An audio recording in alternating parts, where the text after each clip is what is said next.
Friends, it's time for us to get together for another Round the Block review, but there's one small catch. There's no block. As a matter of fact, for this entire Round the Block review, we're not going to touch a road. We're going to do this entire thing off-road here in Eagle County, Colorado, because, hell, Volvo calls this thing cross country, so let's take it cross country.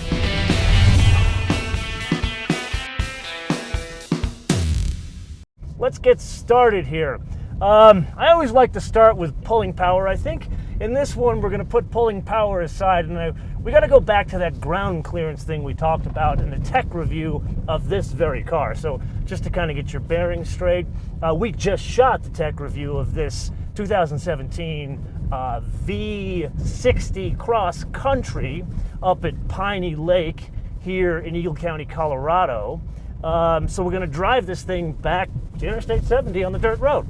And this is where that ground clearance we talk about. So it's an extra 2.5 inches over the regular V60, a total of, 7.9 inches, which is quite a bit. Actually, that's more than that Nissan Rogue you and I just looked at the Miami Auto Show. So quite interesting when you think about this being like A, Volvo, and B, the overall platform is about 10 years old and it still has more ground clearance than a crossover that was designed, 3 years ago? Anyway, so let's pick up the speed here. Please don't try this at home. I do want to give this car back in one piece. And it's not entirely disturbed by this. I want to call this, like, it could be a forestry service road, could be a county road, but it could also qualify as soft roading. But at the end of the day, the ground clearance, and I think the overall setup of this car, remember, this has a higher profile tire on it. Hopefully you guys can see this as I'm going faster over these bumps. Hopefully the camera's not shaking too much. But really, I feel somewhat stable here. Like, I wouldn't try this in a regular V60. I definitely wouldn't try this in like a Mercedes 4MATIC. It's too low to the ground. But here, that 8 inches, almost 8 inches, which is an extra 2.5, really makes a difference here, even as I go faster around this corner here. Like to the point where we are passing a body-on-frame Ford Expedition. We just scared him into submission to going over to the side because the Volvo is superior. And it's funny because that used to be the parent company. So I guess that's kind of just revenge, isn't it? Anyway, let's press on. So let's put our foot into this thing a bit more. And yeah, there's a little rattling back there. That is not the car. It's actually all of our camera gear. And just so you know, Billy's back there and he's kind of scrunched in the seat back there. So you guys should say thank you, Billy. Granted, it's better than the back seat he's going to be sitting in a Porsche Cayman in 2 days. So he's got it easy today.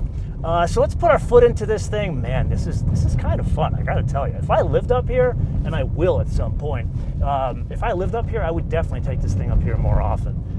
Whether it's just for hiking or to take this thing and have some fun by going faster than you really should. Again, please don't try this at home.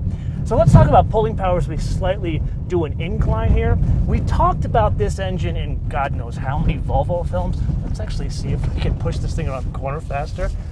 Okay, the traction control intervened a little bit, but that is quite fun, people. I didn't expect this shoot to be so entertaining. More for me than you.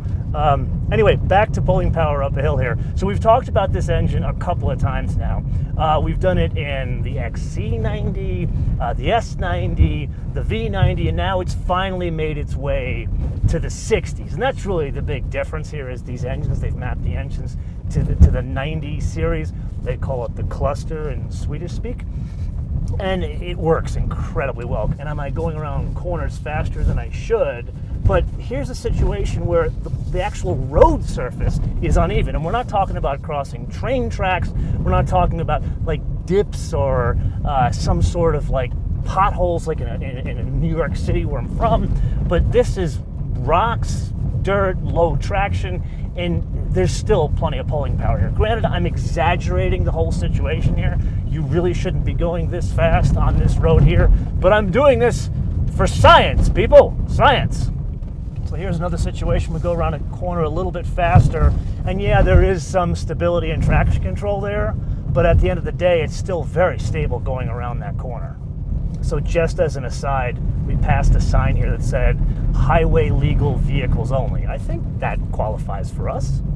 But then, we're passing a minivan? All of a sudden I don't feel so cool. Anyway, back to the point of going around corners. It's not just the suspension setup and the extra height. There is a big function of that extra power now coming from this 4-cylinder family of engines.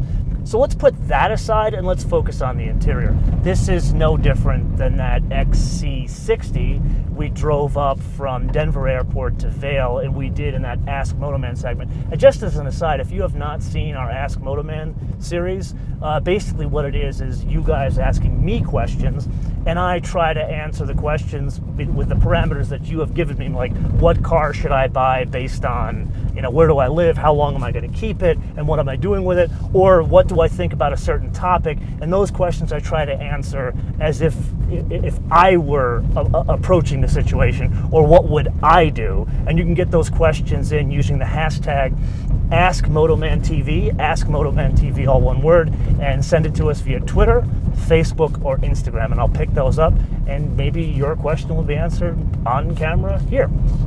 Oh my God.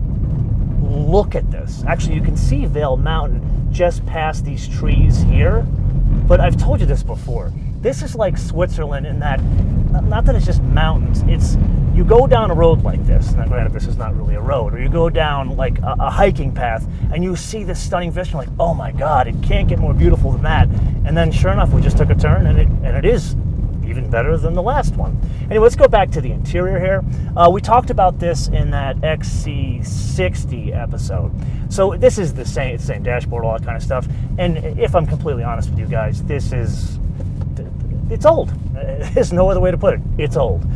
Is it bad? Does it not work? No. I love this whole, Volvo's been doing this for years, this little man pictogram thing here where you can direct the air wherever you want it based on hitting the little pictogram of the guy here.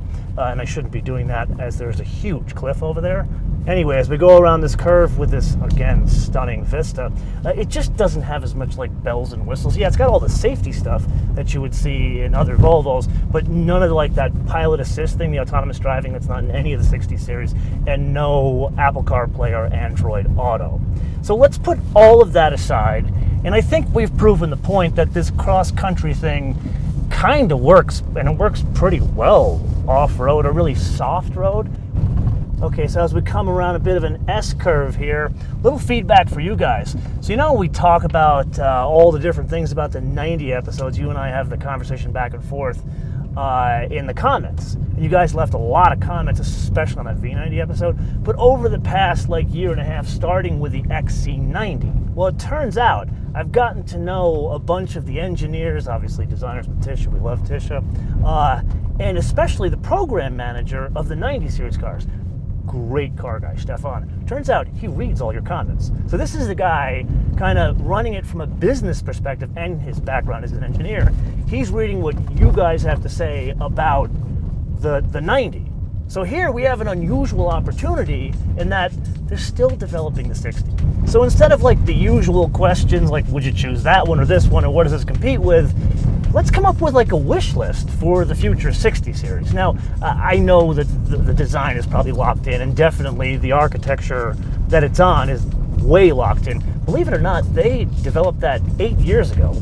All the stuff that you see the XC90 and all the 90s running on, that was all started. All the planning for that started 8 years ago. So now they're just building on it in the different cars, and they actually had to base 8 cars, I think I was talking to the chief engineer on. It was 8 cars. And by the way, look at that. You can see Vail Village. You can see the front of Vail Mountain there. Oh my God. That is stunning. And we need to stop now for 2 reasons. Number 1, that's pavement. And I promised you we are not going on pavement. And number 2, let's just take in this view together.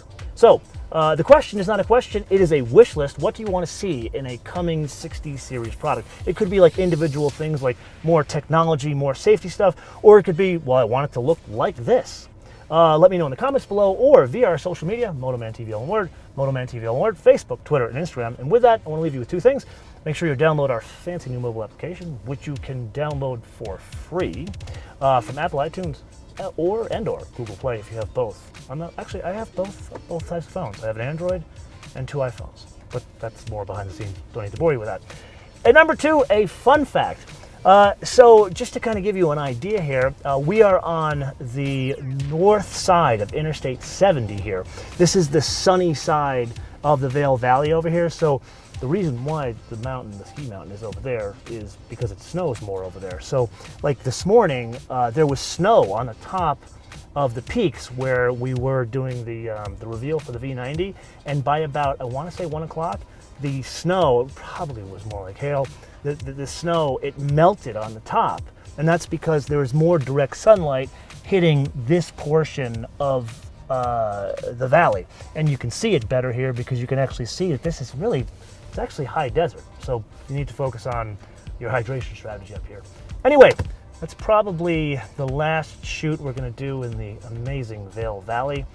Sadly, Billy and I are on our way back to the airport, but good news, we're going to drive a Porsche.